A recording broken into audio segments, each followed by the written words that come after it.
What's up, everyone? We are back today with another stringing. We are going to tackle the brand new Gait D2 Close Edition. Without further ado, let's get through this one.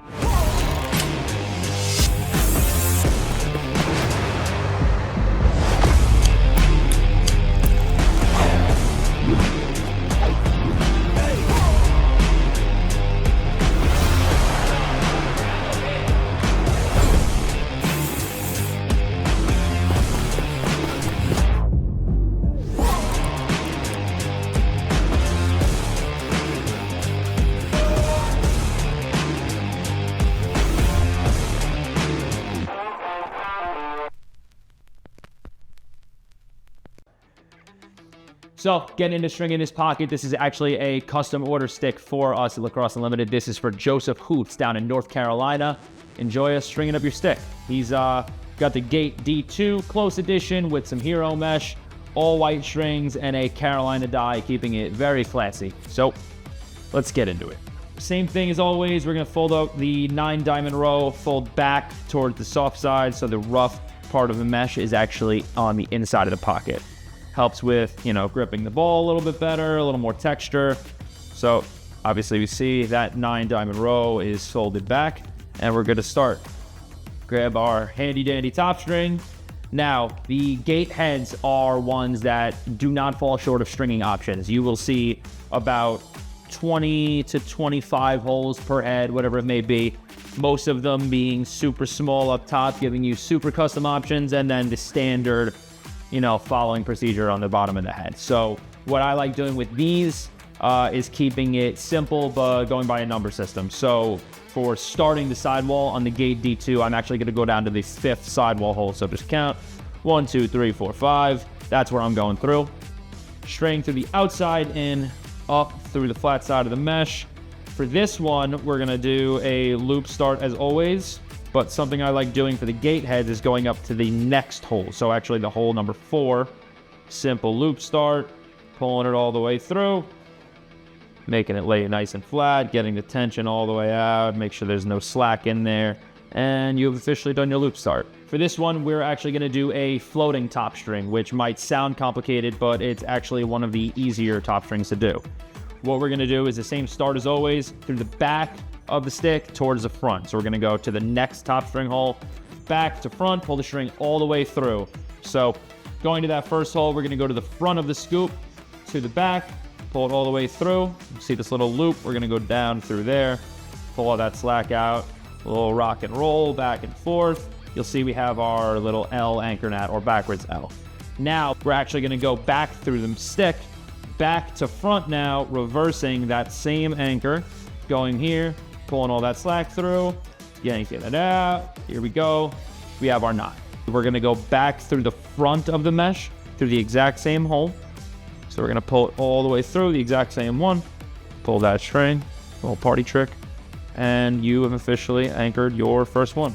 Going to the next top string, we're gonna skip a hole, going to the 3rd, and again on the top string, skipping 2 of these plastic holes. So front of the stick through the scoop, down through this loop we created, pull all the slack out, now reverse it, back to front of the scoop, grab that string, pull it through, and get all the tension out. Back to the front of the mesh, and you have your second anchor of your floating top string here. Keep that process going. Next mesh hole, after skipping the center one, skipping 1, 2 top string holes, to the front of the scoop, down through that loop, back to the scoop, through that loop, pull it out, rock it around, back through the front of the mesh, into the back, tug it over. Now our last anchor, skip a mesh hole, front of the scoop, after going through the back of the mesh, pull all the tension out. I like holding the knot as I string the next one. It's just something that keeps it consistent. Pull all this string through after reversing it, and here we are. One more time through the front of the mesh, coming out the back, and now we reverse it what we did on the beginning side. So we started the hole in the 5th and then went through on the loop start to the 4th. So now on the other side, we're actually gonna do the opposite. We're gonna go back of the mesh, through to grab that last mesh piece. Now we're gonna go through the 4, pull it all the way out. Again, really use the head, get all that tension through.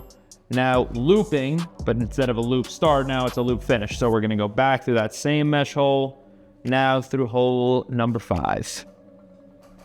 Make sure it lays nice and flat, pull that tension out, rock it all through, and then tie your double knot just to keep it really secure. Now, once you get to this part, something I've always liked doing to make sure it's laying flat and flush, really just letting the head sit, pulling the bottom tail of the mesh and just really pulling it down, making sure the mesh is laying flat in there, and you'll see we have our floating top string. So now moving forward, we have to start our sidewalls. Sidewalls are easier for me stringing on the back of the stick. You'll see in all of our strings, we usually stick with that. So what I'm gonna do here, similar to the top string, we ended our top string on both sides of the 5th. So now I'm gonna go into the 6th. We're gonna come up through the face of the mesh, pull it all the way out. Now I'm gonna go into 7 and roll through there, come back out and have our loop start. Pull all the slack out, keep it nice and tight, and that's it. So from that loop start, something I've always done with the gate heads to keep it consistent. For the sidewalls at the start, I start skipping 3s. So I'll look at the side here, I'll see there's so many options. I'll go 1, 2, 3, and then I'll go to the next one. So now we're down here, outside of the plastic, up through the mesh. You'll see this little hole is left, or this loop. We're gonna go over it and down through the top. So that is just a knot or a anchor knot. So now for this one, you can see we want to stretch the mesh far, but not too far. So I'll see that if I hold this down, it goes perfectly to not this one, but the next one. So I'm going to skip 2 for this guy, go up through there, down through the loop, same knot, pull the mesh down, grab that, pull all the tension out, and there we are good. So we're going to skip 1 hole, do another knot, pulling all that tension through, making sure it stays nice and tight. So what I'm gonna do is do another knot, but not skipping any holes at all. So I'm just gonna do 1. Yeah. It's all preference again. There's no right or wrong way of stringing. There's just ways that work differently. And for low pockets, you can get away with channeling the ball a little bit longer. And now what I like to do personally is flip to the other side and match it up. So we'll go through that, flip to the other side of the stick, go into that next hole on the outside in, up through the mesh, into the next hole. Just get these gate heads, the heads are a little tiny. You can easily get it in, but I've also found that having it anchored to 2 has worked for me. So for the first one, we skip 3. 1, 2, 3, into that next hole, outside of the plastic, up through the mesh, pull it all out. See this loop here? We're gonna go over and down through it, and that is our knot. So that's our first one. Now on the other side, we have 4 more. So we're gonna skip 2 for this one, like the other side. Outside of the plastic, up through the mesh, down through the loop, pull it all out. Pull it through. This one, we skipped 1. It's funny how we went 3, 2, 1 on the skips. Again, something that just worked by coincidence, but with the capability these gate heads have customizing it with stringing, it's been such an ease. So now I'm going to do 1 more, skipping no holes. So we went from skipping 3 to skipping 2 to skipping 1, and now skipping 0. So here we are, 1 more tie down with our anchor knot, and we're good. So now if I pound this in just a little bit, you'll be able to see, if I show you this here, that the ball is going to have a natural path to come out of here. So that is what we call a channel. For customer orders, I like keeping it super simple. John Hoots sounds like an All-American, but I have no idea. He could be 10, learning how to cradle for the first time. He could be going into his senior year of college. I'm not sure. So we like stringing our sticks to where anybody can pick them up and use them, but also with all the benefits of an advanced pocket while not intimidating a younger player, you know, to where a new guy will be able to pick up our stick and be able to use it right on the field right away. So I'm going to stick with 1s and placing them strategically. So our first one, I'm going to go here, down through the back of the mesh and just pulling it through, nice and easy. Now I'm going to skip 1 hole because we're in a low pocket. So this will drag the pocket a little lower. So we went down through the back of the mesh, now do a knot the same way we did before, but through no mesh. So now we're going to do singles all the way down to the bottom. back of the mesh, pull it through, kind of put your hand in, see where the pocket's gonna lay, outside of the plastic, up, over this loop, and down through the back. Now for consistency's purpose, again, stringing it at the same time, totally your preference. I kind of go all over the place. There's times where I get in a groove and I'm stringing, you know, maybe 30, 40 sticks in a day. I'll do one side at a time. There's times where I'll do half. It's really just preference. It's kind of just how you get in a groove of things. So now matching the exact other side, a 1 while skipping a hole, and then another 1 right here, tying that anchor here. So now again, like I said for this, 1s all the way down to the bottom. So back of the mesh, down through, outside of the plastic, skipping around that loop, down through the top, and there we go. Another 1, back of the mesh, pulling it through, getting all the slack out, tying an anchor. Now let's see if we can do another 1. Okay, pocket's definitely shifting lower where we wanted it, which is good.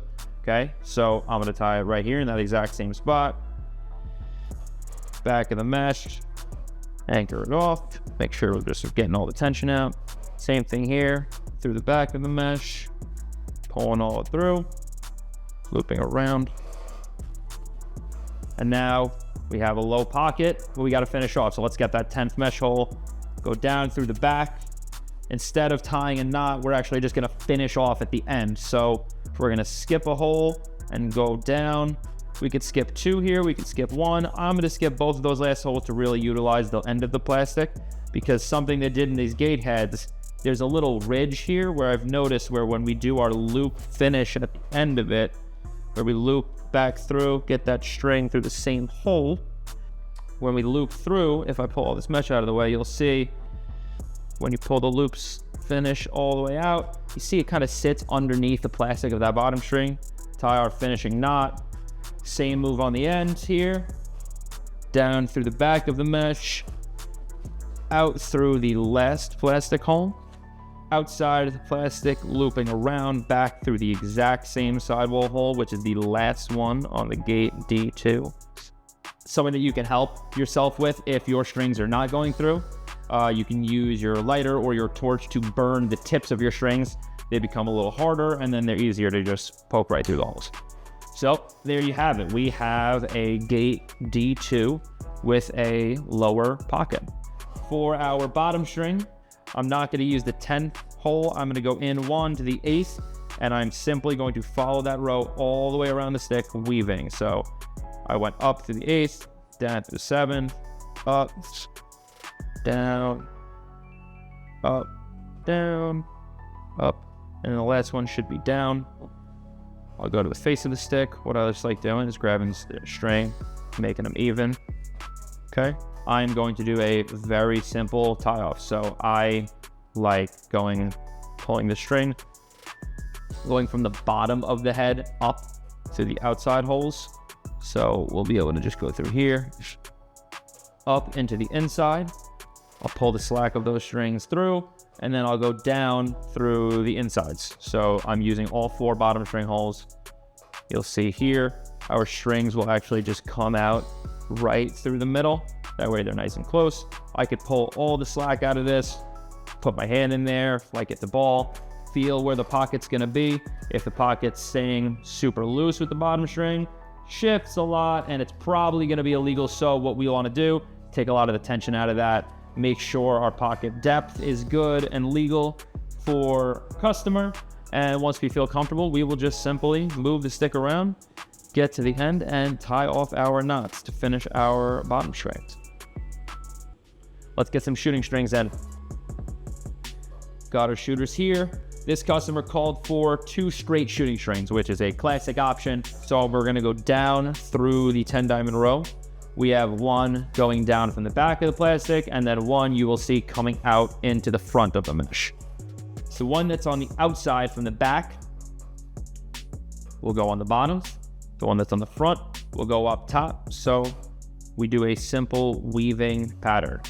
Front, top, back, bottom, trying to keep the strings pretty flat, just weaving all the way through.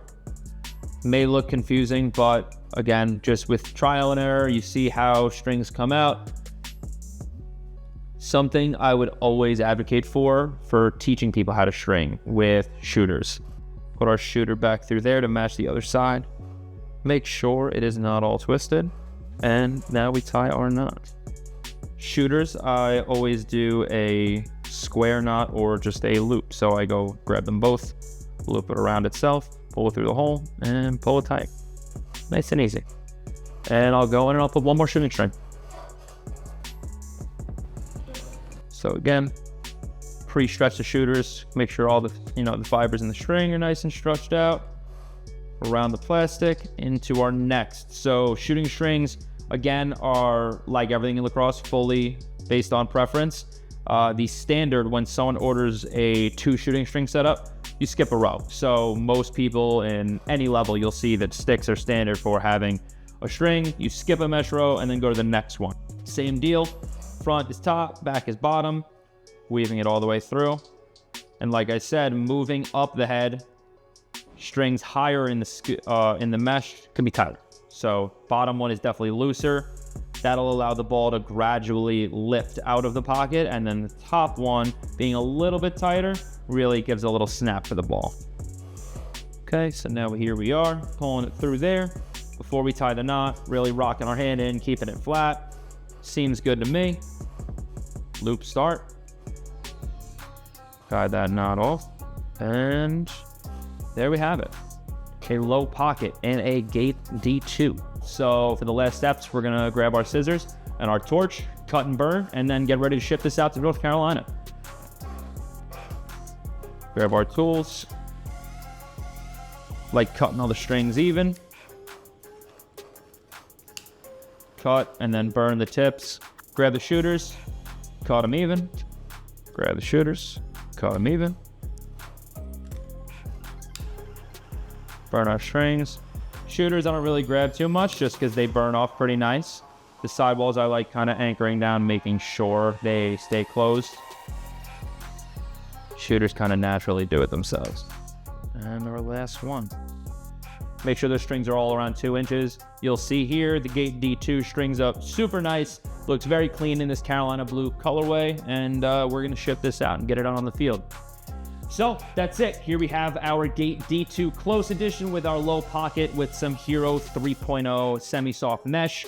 Again, thank you for watching. This is Riley at Lacrosse Unlimited, and we will see you on the field.